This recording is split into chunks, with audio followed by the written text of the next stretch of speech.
அனைவருக்கும் வணக்கம். தமிழ்நாட்டோடைய கடனை அடைக்கும் முயற்சியில் நான் இறங்கியிருக்கேன். அதில் பார்த்திங்கன்னா இப்போ ஒரு நாடு, இப்போ தமிழ்நாடு எடுத்துக்கிட்டோம்னா தமிழ்நாட்டோடைய வருமானம் அப்படின்னு பார்த்திங்கன்னா தொழில்துறை, அதாவது தமிழ்நாட்டில் செயல்படுற தொழில்கள் மூலமாகவும் தமிழ்நாட்டு மக்களுடைய வரிப்பணத்தின் மூலமாக தான் தமிழ்நாட்டுக்கு இப்போ வருமானங்கள்ங்கிறது வரும்.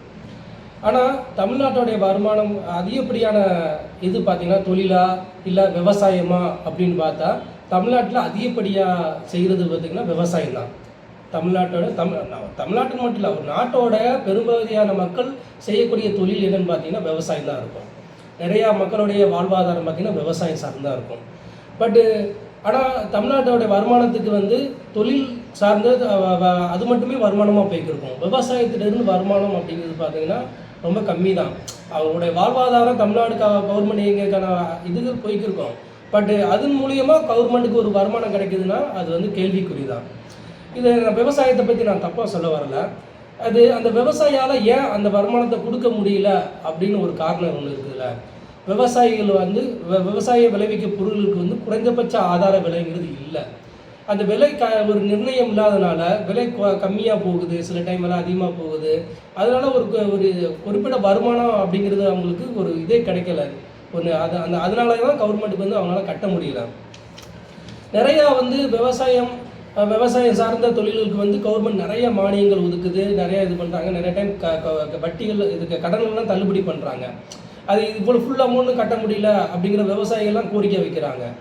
இந்த மாதிரி விவசாயிகளெல்லாம் இந்த மாதிரி இதெல்லாம் தடுக்கப்படணும் அப்படின்னா தமிழ்நாட்டுடைய அந்த விவசாயம் சார்ந்த தொழில் அதிகமாக பெருகணும். அவங்களுடைய உழைப்புக்கு நல்ல ஊதியம் கிடைக்கும். நான் ஒரு விவசாயியோட மகனாக நான் சொல்கிறேன். என்னாலையும் என்னுடைய கவர்மெண்ட்டுக்கு என்னுடைய பங்களிப்பை கொடுக்க முடியுங்கிற நம்பிக்கை இருக்குது, கொடுக்கணும்னு நான் நினைக்கிறேன். ஏன்னா எங்கள் அப்பா ஒரு 20 வருஷம் 30 வருஷமாக விவசாயம் பண்ணிக்கிருக்கிறாரு. கவர்மெண்ட் சில லோனெல்லாம் வாங்குறாங்க. கவர்மெண்ட்லேருந்து மானியத்தில் உப்பு வாங்குறாங்க, விதைகள் வாங்குறாங்க, விவசாய இடுபொருள் சார்ந்த வாங்கி இது பண்ணுறாங்க. கவர்மெண்ட்டுக்குன்னு எங்கள் அப்பாட்ட போய் ஏதாவது நீங்கள் பண்ணியாப்பான்னு கேட்டால் எதுவுமே இல்லை.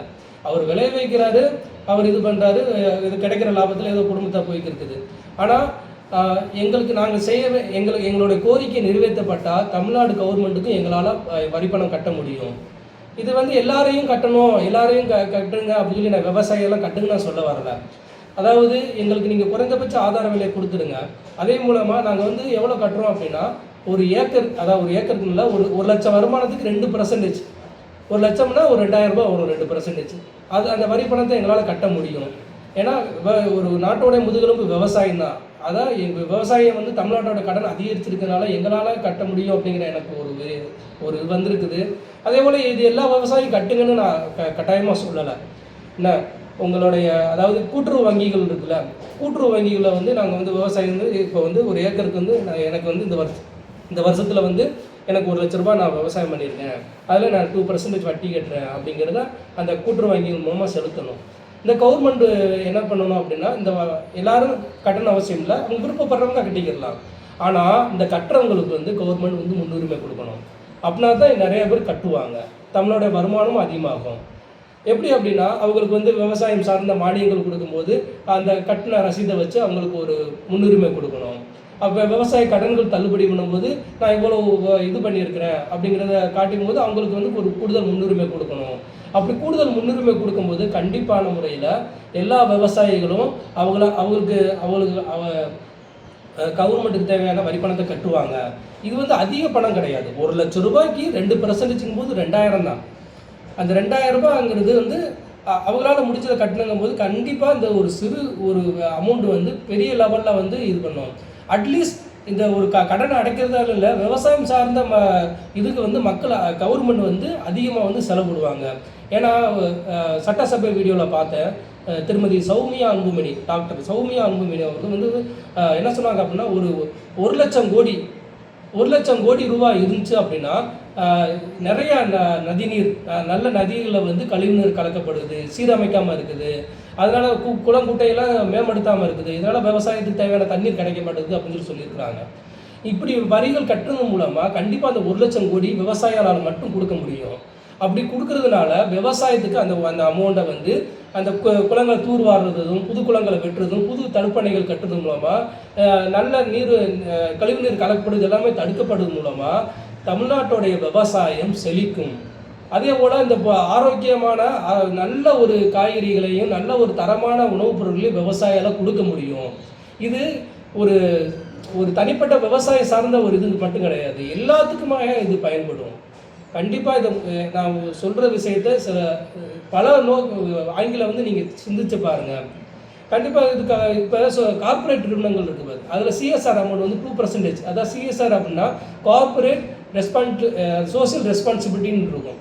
ஒரு 2% அமௌண்ட்டை வந்து அதாவது அவங்களோட வருமானத்தில் 2% அமௌண்ட்டை வந்து பொதுமக்களுக்கு, அதாவது எப்படின்னா சேவைகளை மரம் நடுறதோ ஒரு அனாதை இதோ அப்படி ஒரு சோசியல் வெல்ஃபேர் ஃபண்டாக அதை வந்து இது பண்ணணும்.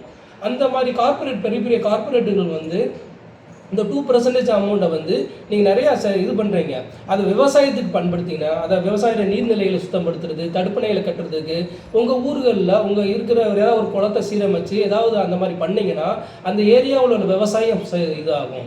அந்த ஏரியாவோட விவசாயம் இது பண்ணோம் அப்படின்னா அந்த ஏரியா மக்கள் நல்லா இருப்பாங்க. அந்த ஏரியா மக்கள் நல்லதுனால நாங்கள் அந்த கவர்மெண்ட்டுக்கு நாங்கள் வட்டி கட்டுறதுக்கு ரெடியாக இருக்கோம். அதை வட்டினில் ஒரு 2% வரி பணம் கட்டுறதுக்கு நல்லாயிருக்கும். இது வந்து கவர்மெண்ட்டுக்கு வருமானமும் கூடும். நான் ஏதோ எனக்கு அதிகமாக நான் பேசுனதில்லை, படப்படன்னு பேசுகிறேன். பட் என்னுடைய நோக்கம் என்னென்னா தமிழ்நாட்டுக்கு கவர்மெண்ட்டுக்கு விவசாயியாக எங்களுடைய பங்களிப்பு இருக்கணும் அப்படின்னு நான் நினைக்கிறேன். அதே போல் கவர்மெண்ட்டும் தமிழ்நாடு கவர்மெண்ட்டும் விவசாயத்துக்கு அந்த இப்போ பார்த்தீங்கன்னா கேரளா கவர்மெண்ட்டில் 16 வகையான சிறு சிறு அதாவது தக்காளி, கப்பக்கிழங்கு இந்த மாதிரி சிறு இதுகளுக்கும் குறைந்தபட்ச ஆதார விலை வச்சுருக்கிறாங்க. அதே போல் தமிழ்நாட்டோட விளைவிக்கிற பொருள்களுக்கும் குறைந்தபட்ச ஆதார விலை வச்சா விவசாயியும் நல்லா இருப்பான், விவசாயியும் வரிப்பணமும் கட்டுறதுக்கு தயாராக இருக்கிறாங்க. தயவு செஞ்சு இது கவர்மெண்ட் அரசு வந்து இது முன்னெடுக்கணும், இதை பற்றி பேசணும். அதே போல் இன்னொரு விஷயம் சொல்கிறேன். எப்படின்னா அதான் நாங்கள் ரெடியாக இருக்கோம். கவர்மெண்ட்டு எங்களுக்கு இதை செயல்படுத்தி கொடுத்தீங்கன்னா நான் இதாக இருக்கும். நான் அடுத்தடுத்த வீடியோவில் வந்து நான் பண்ணுறேன். நான் வந்து பெரிய என்னோடய வியூஸ் அதிகமாக போகிறது இல்லை. நீங்கள் ஒரு 100 பேர் 150 பேர் பார்த்தாலும் நீங்கள் ஒரு ஆளுக்கு ஷேர் பண்ணுங்கள். நீங்கள் வேறு யாராவது ஒரு ஆள் ஷேர் பண்ணுங்கள். அந்த 100 பேர் 200 ரூபா வாங்க, 200 பேர் 400 ரூபா வாங்க. அதே போல் இந்த விவசாயம் சார்ந்து நிறைய பேசுகிறாங்க பார்த்தீங்களா, அவங்களுக்கு முக்கியமாக ஷேர் பண்ணுங்கள். இப்போ இயற்கையாளன் தவம் அவரெல்லாம் நிறைய ஃபாலோவர்ஸ் இருக்கிறாங்க, நிறைய அமைச்சர்கள்லாம் அவருடைய ஃபாலோவர்ஸ் இருக்கிறாங்க. அவங்களுக்குலாம் இந்த வீடியோ போய் சேரணும். அவங்களும் இந்த வீடியோவில் என்னோட கருத்தை வந்து நல்லா தெளிவாக என்னை விட அதிகமாக நல்ல தெளிவான முறையில் அவங்க பேசி இதை வந்து எல்லாம் இந்த கருத்தை வந்து கவர்மெண்ட்டுக்கு போய் சேரணும். இது நல்லபடியாக இந்த தமிழ்நாடு கடன் வந்து அடைக்கப்படணும் அப்படிங்கிற என்னுடைய நல்ல எண்ணம் வந்து போய் எல்லாத்துக்கும் போய் சேரணும். அது நடைமுறைப்படுத்தணுங்கிறத நான் விரும்புகிறேன். தயவு செஞ்சு இந்த வீடியோவை உங்களால் முடிஞ்சால், அதாவது நீங்களும் பேசுங்க, முடிஞ்சால் இந்த வீடியோவை ஷேர் பண்ணுங்கள். தமிழ்நாடு கடன் கண்டிப்பாக அடைக்கப்படணும். தமிழ்நாடு மக்கள், தமிழ்நாடு விவசாயிகள் எல்லாரும் ஆரோக்கியமாக நல்லபடியாக வாழணும். அதான் என்னுடைய முக்கிய குறிக்கோள்.